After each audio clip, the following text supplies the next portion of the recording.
கர்த்தருடைய நாமத்திற்கு ஸ்தோத்திரம். ஒவ்வொரு நாளும் கேட்பதன் மூலம் ஒரு வருடத்தில் பைபிள் வாசிப்பை முடிக்க இந்த சேனல் உதவுகிறது. Please subscribe and support us. இன்றைய வேத பகுதி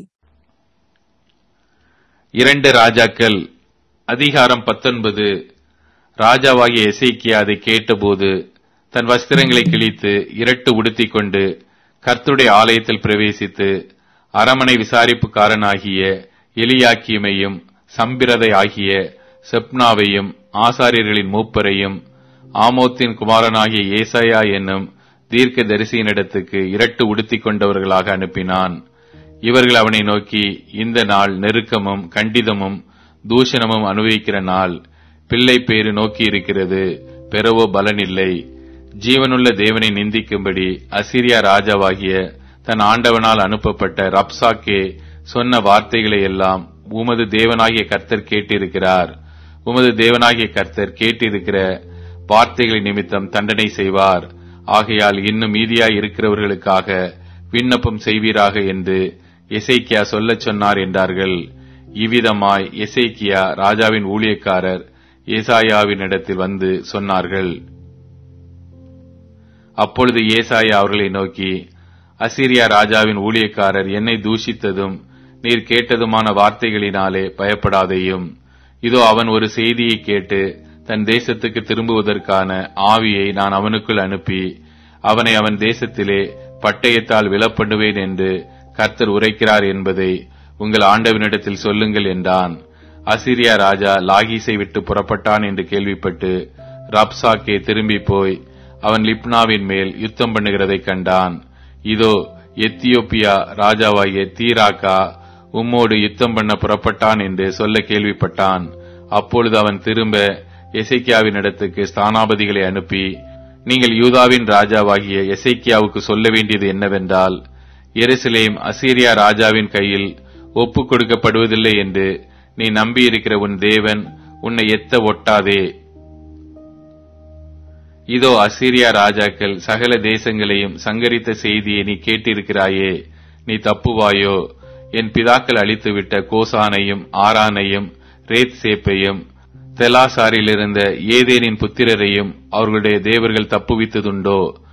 ஆமாத்தின் ராஜாவும் அர்பாத்தின் ராஜாவும் செப்பர்வாயும் ஏனா ஈவா பட்டணங்களின் ராஜாவும் எங்கே என்று சொல்லுங்கள் என்றான்.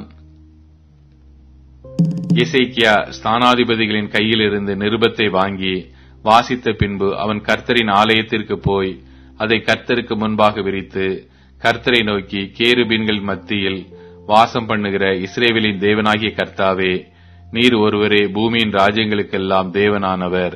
நீர் வானத்தையும் பூமியை உண்டாக்கினீர். கர்த்தாவே, உமது செவியை சாய்த்து கேளும். கர்த்தாவே, நீர் உமது கண்களை திறந்து பாரும். சனகரிப் ஜீவனுள்ள தேவனை நிந்திக்கும்படிக்கு சொல்லி அனுப்பின வார்த்தைகளை கேளும்.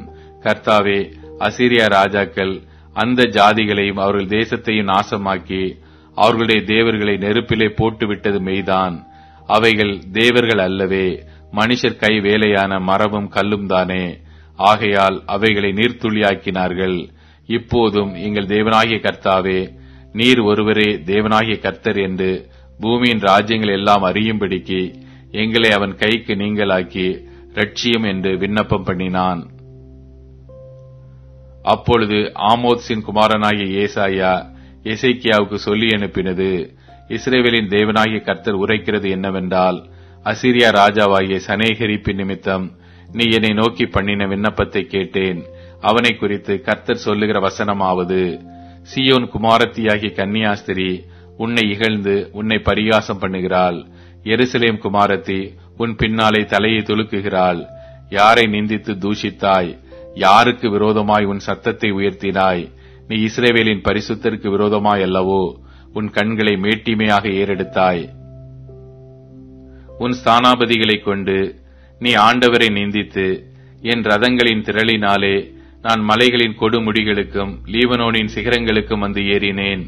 அதன் உயரமான கேதுரு மரங்களையும் உச்சிதமான தேவதாரி விருட்சங்களையும் நான் வெட்டி அதன் கடையாந்திர தாவரம் மட்டும் அதன் செழுமையான வனம் மட்டும் வருவேன் என்றும், நான் அந்நிய தேசங்களில் கிணறு வெட்டி தண்ணீர் குடித்தேன். என் உள்ளங்கால்களினால் அரணிப்பான இடங்களின் அகழிகளை எல்லாம் வரளவும் பண்ணினேன் என்றும் சொன்னாய். நான் வெகு காலத்திற்கு முன் அதை நியமித்து பூர்வ நாட்கள் முதல் அதை திட்டம் பண்ணினேன் என்பதை நீ கேட்டதில்லையோ? இப்பொழுது நீ அரணான பட்டணங்களை பாழான மண்மேடுகள் ஆக்கும்படிக்கு நானே அதை சம்பவிக்க பண்ணினேன். அதனாலே அவைகளின் குடிகள் கை இளைத்தவர்களாகி கலங்கி வெட்கப்பட்டு வெளியின் பூண்டுக்கும் பச்சிலைக்கும் வீடுகளின் மேல் முளைக்கும் புல்லுக்கும் ஓங்கி வளரும் முன் தீந்து போகும் பயிருக்கும் சமானமானார்கள்.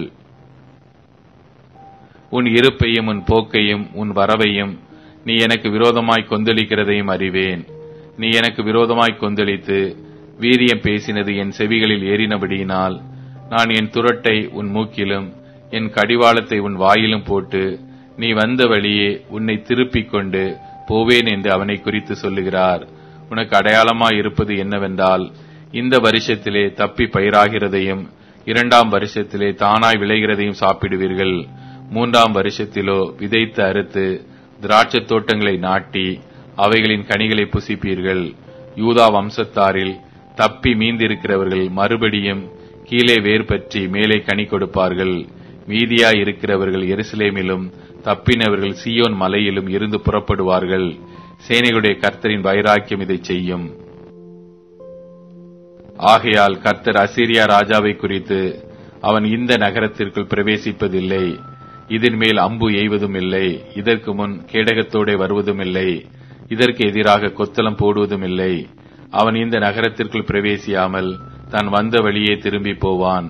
என் நிமித்தமும் என் தாசனாகிய தாவீதின் நிமித்தமும் நான் இந்த நகரத்தை ரட்சிக்கும்படிக்கு இதற்கு ஆதரவாய் இருப்பேன் என்பதை கர்த்தர் உரைக்கிறார் என்று சொல்லி அனுப்பினான். அன்று ராத்திரியில் சம்பவித்தது என்னவென்றால், கர்த்தருடைய தூதன் புறப்பட்டு அசீரியரின் பாளையத்தில் 1,09,000 பேரை சங்கரித்தான். அதிகாலமே எழுந்திருக்கும் போது இதோ அவர்கள் எல்லாரும் செத்த பிரேதங்களாய் கிடந்தார்கள். அப்பொழுது அசீரியா ராஜாவாகிய சனேகரிப் பிரயாணப்பட்டு திரும்பி போய் நினிவேயில் இருந்து விட்டான். அவன் தன் தேவனாகிய நீஸ்ரோகியின் கோவிலிலே பணிந்து கொள்ளுகிற போது அவன் குமாரராகிய அத்ரமலேக்கும் சரத் சேரும் அவனை பட்டயத்தினால் வெட்டி போட்டு ஆரராத் தேசத்திற்கு தப்பி ஓடிப்போனார்கள். அவன் குமாரனாகிய எசாத்தோன் அவன் பட்டத்திற்கு வந்து அரசாண்டான். 2 ராஜாக்கள் அதிகாரம் 20. அந்நாட்களில் எசேக்கியா வியாதிப்பட்டு மரணத்துக்கு ஏதுவாயிருந்தான். அப்பொழுது ஆமோத்சின் குமாரனாகிய ஏசாயா என்னும் தீர்க்கதரிசி அவனிடத்தில் வந்து அவனை நோக்கி, நீர் உமது வீட்டு காரியத்தை ஒழுங்குபடுத்தும், நீர் பிழைக்க மாட்டீர், மரித்து போவீர் என்று கர்த்தர் சொல்லுகிறார் என்றான். அப்பொழுது எசேக்கியா தன் முகத்தை சுவர்புறமாக திரும்பிக் கொண்டு கர்த்தரை நோக்கி, கர்த்தாவே, நான் உமக்கு முன்பாக உண்மையும் மன உத்தமமாய் நடந்து உமது பார்வைக்கு நலமானதை செய்தேன் என்பதை நினைத்தருளும் என்று விண்ணப்பம் பண்ணினான். எசேக்கியா மிகவும் அழுதான். ஏசாயா பாதி முற்றத்தை விட்டு அப்புறம் போகிறதற்கு முன்னே கர்த்தருடைய வார்த்தை அவனுக்கு உண்டாகி அவர் சொன்னது, நீ திரும்பி போய் என் ஜனத்தின் அதிபதியாகிய எசேக்கியாவை நோக்கி, உன் தகப்பனாகிய தாவீதின் தேவனாயிருக்கிற கர்த்தர் சொல்லுகிறது என்னவென்றால், உன் விண்ணப்பத்தை கேட்டேன், உன் கண்ணீரை கண்டேன், இதோ நான் உன்னை குணமாக்குவேன். 3ஆம் நாளிலே நீ கர்த்தருடைய ஆலயத்துக்கு போவாய். உன் நாட்களோடே 15 வருஷங்களை கூட்டுவேன். உன்னையும் இந்த நகரத்தையும் அசீரியா ராஜாவின் கைக்கு தப்புவித்து என் நிமித்தமும் என் தாசனாகிய தாவீதின் நிமித்தமும் இந்த நகரத்துக்கு ஆதரவாய் இருப்பேன் என்று சொல் என்றார். பின்பு ஏசாயா அத்திப்பழ அடையை கொண்டு வாருங்கள் என்றான்.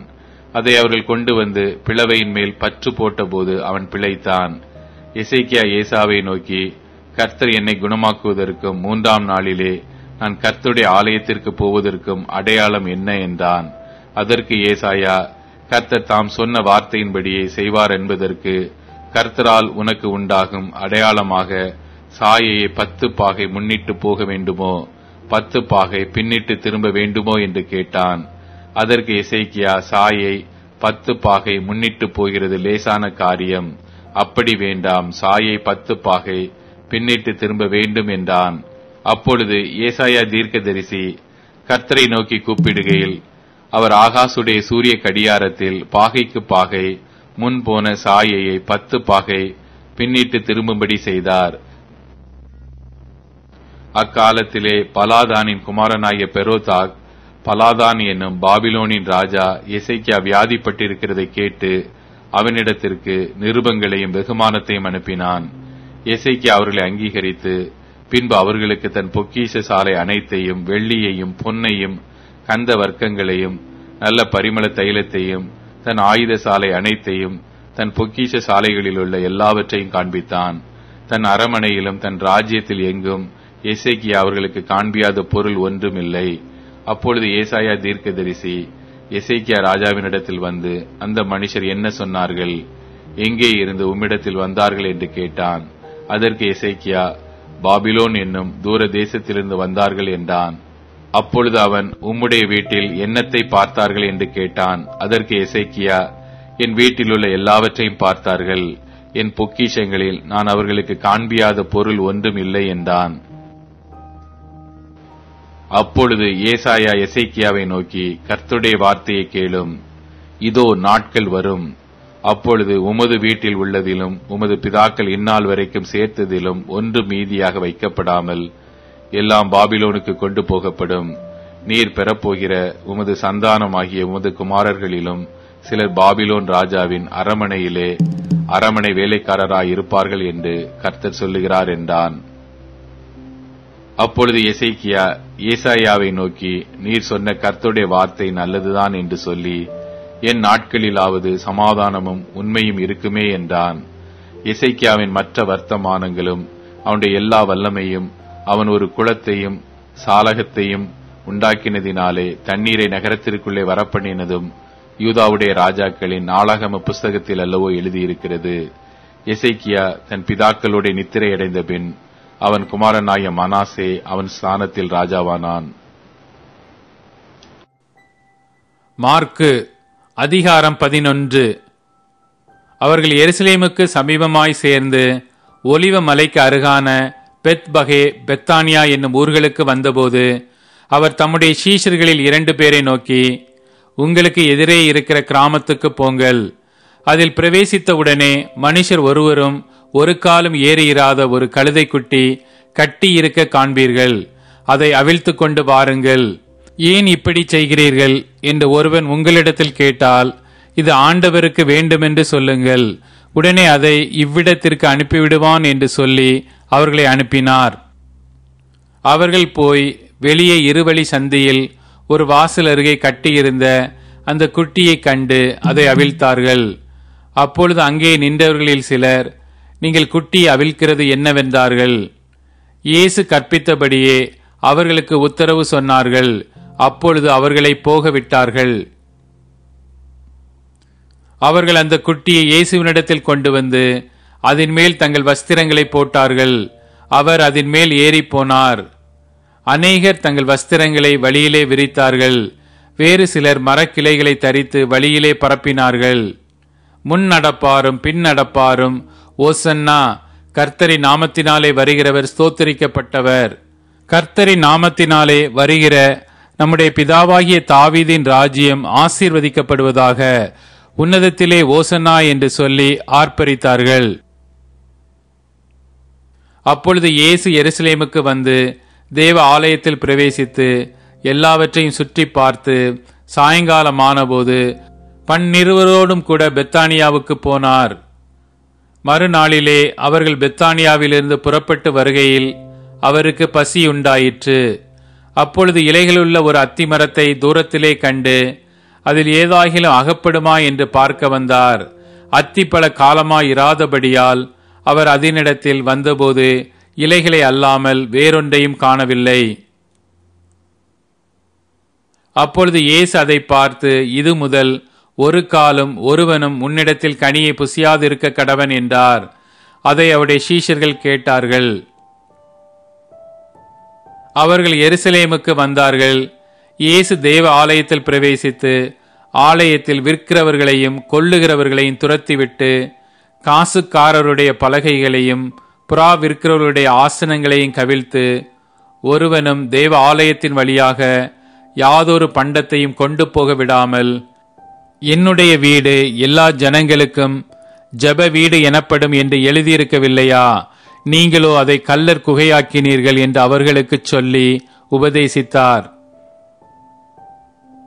அதை வேத பாரகரும் பிரதான ஆசாரியரும் கேட்டு அவரை கொலை செய்ய வகை தேடினார்கள். ஆகிலும் ஜனங்கள் எல்லாரும் அவருடைய உபதேசத்தை குறித்து ஆச்சரியப்பட்டபடியினாலே அவருக்கு பயந்திருந்தார்கள். சாயங்காலமானபோது அவர் நகரத்திலிருந்து புறப்பட்டு போனார். மறுநாள் காலையிலே அவர்கள் அவ்வழியாய் போகும்போது அந்த அத்தி மரம் வேரோடே பட்டு போயிருக்கிறதை கண்டார்கள்.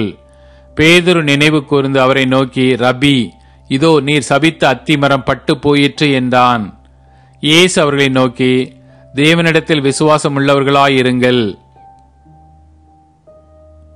எவனாகிலும் இந்த மலையை பார்த்து நீ பெயர்ந்து சமுத்திரத்திலே தள்ளுண்டு போ என்று சொல்லி தான் சொன்னபடியே நடக்கும் என்று தன் இருதயத்தில் சந்தேகப்படாமல் விசுவாசித்தால் அவன் சொன்னபடியே ஆகும் என்று மெய்யாகவே உங்களுக்கு சொல்லுகிறேன். ஆதலால் நீங்கள் நின்று ஜெபம் பண்ணும்போது எவைகளை கேட்டுக்கொள்வீர்களோ அவைகளை பெற்றுக்கொள்வோம் என்று விசுவாசியுங்கள். அப்பொழுது அவைகள் உங்களுக்கு உண்டாகும் என்று சொல்லுகிறேன்.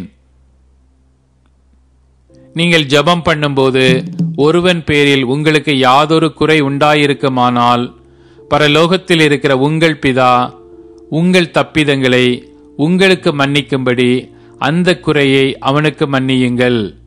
நீங்கள் மன்னியாதிருப்பீர்களானால் பரலோகத்தில் இருக்கிற உங்கள் பிதாவும் உங்கள் தப்பிதங்களை மன்னியாதிருப்பார் என்றார். அவர்கள் மறுபடியும் எருசலேமுக்கு வந்தார்கள். அவர் தேவ ஆலயத்திலே உலாவிக் கொண்டிருக்கையில் பிரதான ஆசாரியரும் வேத பாரகரும் மூப்பரும் அவரிடத்தில் வந்து, நீர் எந்த அதிகாரத்தினால் இவைகளை செய்கிறீர்? இவைகளை செய்கிறதற்கு அதிகாரத்தை உமக்கு கொடுத்தவர் யார் என்று கேட்டார்கள். இயேசு பிரதியுத்தரமாக, நானும் உங்களிடத்தில் ஒரு காரியத்தை கேட்கிறேன். நீங்கள் எனக்கு உத்தரவு சொல்லுங்கள்.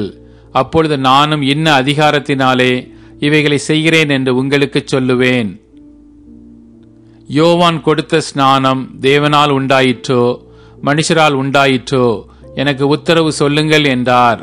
அதற்கு அவர்கள், தேவனால் உண்டாயிற்றென்று சொல்வோமானால் பின்ன ஏன் அவனை விசுவாசிக்கவில்லை என்று கேட்பார். மனுஷரால் உண்டாயிற்றென்று சொல்வோமானால் ஜனங்களுக்கு பயப்பட வேண்டியதாயிருக்கும். எல்லாரும் யோவானை மெய்யாக தீர்க்கதரிசி என்று எண்ணுகிறார்களே என்று தங்களுக்குள்ளே ஆலோசனை பண்ணி இயேசுவுக்கு பிரதியுத்தரமாக, எங்களுக்கு தெரியாது என்றார்கள். அப்பொழுது இயேசு, நானும் இன்ன அதிகாரத்தினாலே இவைகளை செய்கிறேன் என்று உங்களுக்கு சொல்லேன் என்றார்.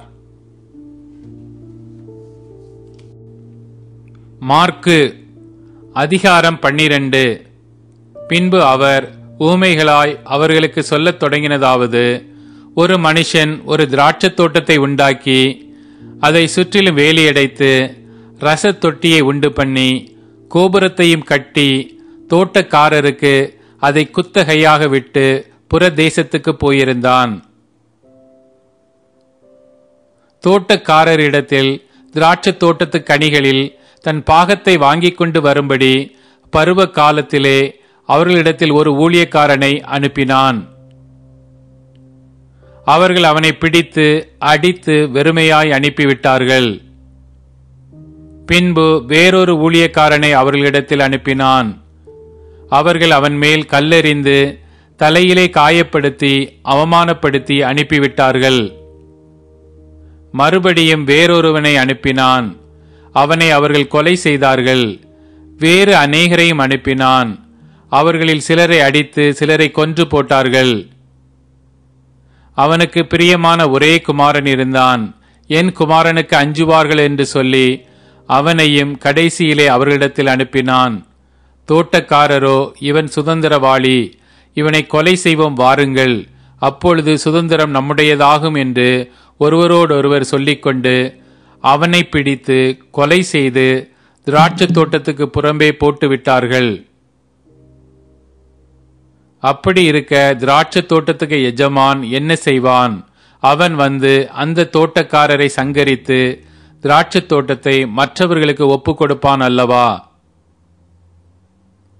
வீடு கட்டுகிறவர்கள் ஆகாதென்று தள்ளின கல்லே மூளைக்கு தலைக்கல்லாயிற்று. அது கர்த்தராலே ஆயிற்று. அது நம்முடைய கண்களுக்கு ஆச்சரியமாயிருக்கிறது என்று எழுதியிருக்கிற வாக்கியத்தை நீங்கள் வாசிக்கவில்லையா என்றார். இந்த உவமையை தங்களை குறித்து சொன்னார் என்று அவர்கள் அறிந்து அவரை பிடிக்க வகை தேடினார்கள். ஆகிலும் ஜனத்துக்கு பயந்து அவரை விட்டு போய்விட்டார்கள். அவர்கள் பேச்சிலே அவரை அகப்படுத்தும்படிக்கு பரிசேயரிலும் ஏரோதியரிலும் சிலரை அவரிடத்தில் அனுப்பினார்கள். அவர்கள் வந்து, போதகரே, நீர் சத்தியமுள்ளவர் என்றும் எவனை குறித்தும் உமக்கு கவை இல்லை என்றும் அறிந்திருக்கிறோம். நீர் முகதாட்சணியம் இல்லாதவராய் தேவனுடைய மார்க்கத்தை சத்தியமாய் பூதிக்கிறீர். ராயனுக்கு வரி கொடுக்கிறது நியாயமோ அல்லவோ? நாம் கொடுக்கலாமோ கொடுக்க கூடாதோ என்று கேட்டார்கள். அவர்களுடைய மாயத்தை அவர் அறிந்து, நீங்கள் என்னை ஏன் சோதிக்கிறீர்கள்? நான் பார்க்கும்படிக்கு ஒரு பணத்தை என்னிடத்தில் கொண்டு வாருங்கள் என்றார். அவர்கள் அதை கொண்டு வந்தார்கள். அப்பொழுது அவர், இந்த சுரூபமும் மேலெழுத்தும் யாருடையது என்று கேட்டார். ராயனுடையது என்றார்கள். அதற்கு இயேசு, ராயனுடையதை ராயனுக்கும் தேவனுடையதை தேவனுக்கும் செலுத்துங்கள் என்றார். அவர்கள் அவரை குறித்து ஆச்சரியப்பட்டார்கள். உயிர்த்தெழுதல் இல்லை என்று சாதிக்கிற சதுசேயர் அவரிடத்தில் வந்து, போதகரே, ஒருவனுடைய சகோதரன் சந்தானம் இல்லாமல் இறந்து போனால் அவனுடைய சகோதரன் அவன் மனைவியை விவாகம் பண்ணி தன் சகோதரனுக்கு சந்தானம் உண்டாக்க வேண்டுமென்று மோசே எங்களுக்கு எழுதி வைத்திருக்கிறாரே. இப்படி இருக்க 7 பேர் சகோதரர் இருந்தார்கள். மூத்தவன் ஒரு பெண்ணை விவாகம் பண்ணி சந்தானம் இல்லாமல் இறந்து போனான். 2ஆம் சகோதரன் அவளை விவாகம் பண்ணி அவனும் சந்தானம் இல்லாமல் இறந்து போனான். 3ஆம் சகோதரனும் அப்படியே ஆனான். 7 பேரும் அவளை விவாகம் பண்ணி சந்தானம் இல்லாமல் இறந்து போனார்கள். எல்லாருக்கும் பின்பு அந்த ஸ்திரீயும் இறந்து போனாள். ஆகையால் உயிர்த்தெழுதலில் அவர்கள் எழுந்திருக்கும் போது அவர்களில் எவனுக்கு அவள் மனைவியாயிருப்பாள்? 7 பேரும் அவளை மனைவியாக கொண்டிருந்தார்களே என்று கேட்டார்கள். இயேசு அவர்களுக்கு பிரதியுத்தரமாக, நீங்கள் வேத வாக்கியங்களையும் தேவனுடைய வல்லமையையும் அறியாததினால் அல்லவா தப்பான எண்ணம் கொள்ளுகிறீர்கள்? மரித்தோர் உயிரோடு எழுந்திருக்கும் போது கொள்வனையும் கொடுப்பனையும் இல்லை. அவர்கள் பரலோகத்தில் இருக்கிற தேவ தூதரை போல் இருப்பார்கள். மரித்தோர் எழுந்திருப்பதை பற்றி நான் ஆபிரகாமின் தேவனும் ஈசாக்கின் தேவனும் யாக்கோபின் தேவனுமாய் இருக்கிறேன் என்று தேவன் முட்செடியை குறித்து சொல்லிய இடத்தில் மோசேயின் ஆகமத்தில் அவனுக்கு சொன்னதை நீங்கள் வாசிக்கவில்லையா? அவர் மரித்தோருக்கு தேவனாயிராமல் ஜீவனுள்ளோருக்கு தேவனாயிருக்கிறார். ஆகையால் நீங்கள் மிகவும் தப்பான எண்ணம் கொள்ளுகிறீர்கள் என்றார். வேத பாரகரில் ஒருவன் அவர்கள் தர்க்கம் பண்ணுகிறதை கேட்டு அவர்களுக்கு நன்றாய் உத்தரவு சொன்னார் என்று அறிந்து அவரிடத்தில் வந்து, கற்பனைகளில் எல்லாம் பிரதான கற்பனை எதுவென்று கேட்டான். இயேசு அவனுக்கு பிரதியுத்தரமாக, கற்பனைகளில் எல்லாம் பிரதான கற்பனை எதுவென்றால், இஸ்ரவேலே கேள், நம்முடைய தேவனாகிய கர்த்தர் ஒருவரே கர்த்தர்.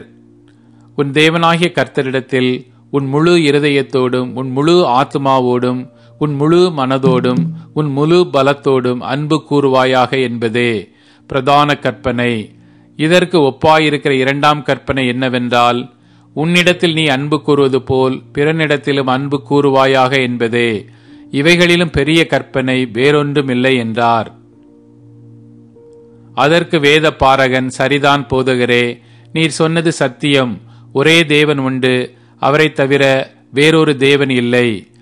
முழு இருதயத்தோடும் முழு மனதோடும் முழு ஆத்மாவோடும் முழு பலத்தோடும் அவரிடத்தில் அன்பு கூறுகிறதும் தன்னிடத்தில் அன்பு கூறுகிறது போல் பிறனிடத்தில் அன்பு கூறுகிறதுமே சர்வாங்க தகனம் முதலிய பலிகளை பார்க்கிலும் முக்கியமாயிருக்கிறது என்றான். அவன் விவேகமாய் உத்தரவு சொன்னதை இயேசு கண்டு, நீ தேவனுடைய ராஜ்யத்துக்கு தூரமானவன் அல்ல என்றார். அதன் பின்பு ஒருவனும் அவரிடத்தில் யாதொரு கேள்வியும் கேட்க துணியவில்லை. இயேசு தேவ ஆலயத்தில் உபதேசம் பண்ணுகையில் அவர் கிறிஸ்து தாவீதின் குமாரன் என்று வேத பாரகர் எப்படி சொல்லுகிறார்கள்? நான் உம்முடைய சத்துருக்களை உமக்கு பாதபடியாக்கி போடும் வரைக்கும் நீர் என்னுடைய வலது பாரிசத்தில் உட்காரும் என்று கர்த்தர் என் ஆண்டவரோடே சொன்னார் என்று தாவீது பரிசுத்த ஆவியினாலே சொல்லி இருக்கிறானே. தாவீது தானே அவரை ஆண்டவர் என்று சொல்லி இருக்க அவனுக்கு அவர் குமாரனாய் இருப்பது எப்படி என்றார். அநேக ஜனங்கள் அவருடைய உபதேசத்தை விருப்பத்தோടെ கேட்டார்கள். பின்னும் அவர் உபதேசம் பண்ணுகையில் அவர்களை நோக்கி, நீண்ட அங்கிகளை தரித்துக் கொண்டு திரியவும், சந்தை வெளிகளில் வந்தனங்களை அடையவும், ஜெப ஆலயங்களில் முதன்மையான ஆசனங்களில் உட்காரவும், விருந்துகளில் முதன்மையான இடங்களில் இருக்கவும் விரும்பி, விதவைகளின் வீடுகளை பட்சித்து பார்வைக்கு நீண்ட ஜெபம் பண்ணுகிற வேத பாரகரை குறித்து எச்சரிக்கையாயிருங்கள். அவர்கள் அதிக ஆக்கினையை அடைவார்கள் என்றார். இயேசு காணிக்கை பெட்டிக்கு எதிராக உட்கார்ந்து ஜனங்கள் காணிக்கை பெட்டியில் பணம் போடுகிறதை பார்த்து கொண்டிருந்தார். ஐஸ்வர்யவான்கள் அநேகர் அதிகமாய் போட்டார்கள். ஏழையான ஒரு விதவையும் வந்து ஒரு துட்டுக்கு சரியான 2 காசை போட்டாள். அப்பொழுது அவர் தம்முடைய சீஷரை அழைத்து, காணிக்கை பெட்டியில் பணம் போட்ட மற்றெல்லாரை பார்க்கிலும் இந்த ஏழை விதவை அதிகமாய் போட்டாள் என்று மெய்யாகவே உங்களுக்கு சொல்லுகிறேன். அவர்கள் எல்லாரும் தங்கள் பரிபூரணத்திலிருந்து எடுத்து போட்டார்கள். இவளோ தன் வறுமையிலிருந்து தன் ஜீவனத்துக்கு உண்டாயிருந்ததெல்லாம் போட்டுவிட்டாள் என்றார். நீதிமொழிகள் அதிகாரம் 16. மனதின் யோசனைகள் மனுஷனுடையது, நாவின் பிரதியுத்தரம் கர்த்தரால் வரும். மனுஷனுடைய வழிகள் எல்லாம் அவன் பார்வைக்கு சுத்தமானவைகள், கர்த்தரோ ஆவிகளை நிறுத்து பார்க்கிறார். உன் செய்கைகளை கர்த்தருக்கு ஒப்புவி, அப்பொழுது உன் யோசனைகள் உறுதிப்படும். கர்த்தர் சகலத்தையும் தமக்கென்று படைத்தார், தீங்கு நாளுக்காக துன்மார்க்கனையும் உண்டாக்கினார். மனமேட்டிமை உள்ளவன் எவனும் கர்த்தருக்கு அருவருப்பானவன், கையோடே கை கோர்த்தாலும் அவன் தண்டனைக்கு தப்பான். கிருபையினாலும் சத்தியத்தினாலும் பாவம் நிவர்த்தியாகும். கர்த்தருக்கு பயப்படுகிறதினால் மனுஷர் தீமையை விட்டு விலகுவார்கள். ஒருவனுடைய வழிகள் கர்த்தருக்கு பிரியமாயிருந்தால் அவனுடைய சத்துருக்களும் அவனோட சமாதானமாகும்படி செய்வார். அநியாயமாய் வந்த அதிக வருமானத்திலும் நியாயமாய் வந்த கொஞ்ச வருமானமே உத்தமம். மனுஷனுடைய இருதயம் அவனுடைய வழியை யோசிக்கும், அவனுடைய நடைகளை உறுதிப்படுத்துகிறவரோ கர்த்தர். ராஜாவின் உதடுகளில் திவ்ய வாக்கு பிறக்கும், நியாயத்தில் அவன் வாய் தவறாது. சுமுத்திரையான நிறை கோலும் தராசும் கர்த்தருடையது, பையில் இருக்கும் நிறை கல்லெல்லாம் அவருடைய செயல். அநியாயம் செய்வது ராஜாக்களுக்கு அருவருப்பு, நீதியினால் சிங்காசனம் உறுதிப்படும். நீதியுள்ள உதடுகள் ராஜாக்களுக்கு பிரியம், நிதானமாய் பேசுகிறவனில் ராஜாக்கள் பிரியப்படுவார்கள். ராஜாவின் கோபம் மரண தூதருக்கு சமானம், ஞானமுள்ளவனோ அதை ஆற்றுவான். ராஜாவின் முகக்கலையில் ஜீவன் உண்டு, அவனுடைய தயை பின்மாறி பெய்யும் மேகத்தைப் போல் இருக்கும். பொன்னை சம்பாதிப்பதிலும் ஞானத்தை சம்பாதிப்பது எவ்வளவு உத்தமம், வெள்ளியை சம்பாதிப்பதிலும் புத்தியை சம்பாதிப்பது எவ்வளவு மேன்மை. தீமையை விட்டு விலகுவதே செம்மையானவர்களுக்கு சமனான பாதை, தன் நடையை கவனித்திருக்கிறவன் தன் ஆத்துமாவை காக்கிறான். அழிவுக்கு முன்னானது அகந்தை, விழுதலுக்கு முன்னானது மனமேட்டிமை. அகங்காரிகளோட கொள்ளைப் பொருளை பங்கிடுவதை பார்க்கிலும் சிறுமையானவர்களோட மனத்தாழ்மையாய் இருப்பது நலம். விவேகத்துடன் காரியத்தை நடப்பிக்கிறவன் நன்மை பெறுவான், கர்த்தரை நம்புகிறவன் பாக்கியவான். இருதயத்தில் ஞானமுள்ளவன் விவேகி எனப்படுவான், உதடுகளின் மதுரம் கல்வியை பெருகப் பண்ணும். புத்தி தன்னை உடையவர்களுக்கு ஜீவ ஊற்று, மதியினரின் போதனை மதியினமே. ஞானியின் இருதயம் அவன் வாய்க்கு அறிவையூட்டும், அவன் உதடுகளுக்கு அது மென்மேலும் கல்வியை கொடுக்கும். இனிய சொற்கள் தேன் கூடு போல் ஆத்துமாவுக்கு மதுரமும் எலும்புகளுக்கு ஔஷதமும் ஆகும். மனுஷனுக்கு செம்மையாய் தோன்றுகிற வழியுண்டு, அதன் முடிவோ மரண வழிகள். பிரயாசப்படுகிறவன் தனக்காகவே பிரயாசப்படுகிறான், அவன் வாய் அதை அவனிடத்தில் வருந்தி கேட்கும். பேலியாளின் மகன் கிண்டி விடுகிறான், எரிகிற அக்கினி போன்றது அவன் உதடுகளில் இருக்கிறது. மாறுபாடுள்ளவன் சண்டையை கிளப்பி விடுகிறான், கோல் சொல்லுகிறவன் பிராண சிநேகிதரையும் பிரித்து விடுகிறான். கொடுமையானவன் தன் அயலானுக்கு நயங்காட்டி அவனை நலமல்லாத வழியிலே நடக்க பண்ணுகிறான். அவன் மாறுபாடானவைகளை யோசிக்கும்படி தன் கண்களை மூடி தீமையை செய்யும்படி தன் உதடுகளை கடிக்கிறான். நீதியின் வழியில் உண்டாகும் நரைமயிரானது மகிமையான கிரீடம். பலவானை பார்க்கிலும் நீடிய சாந்தமுள்ளவன் உத்தமன். பட்டணத்தை பிடிக்கிறவனை பார்க்கிலும் தன் மனதை அடக்குகிறவன் உத்தமன். சீட்டு மடியிலே போடப்படும், காரிய சித்தியோ கர்த்தரால் வரும். இப்போது tune in, Spotify, Amazon music மற்றும் யூடியூப் மியூசிக் ஆகியவற்றில் நமது பைபிள் 365 சேனல் கிடைக்கிறது. ஃபாலோ பண்ணுங்க.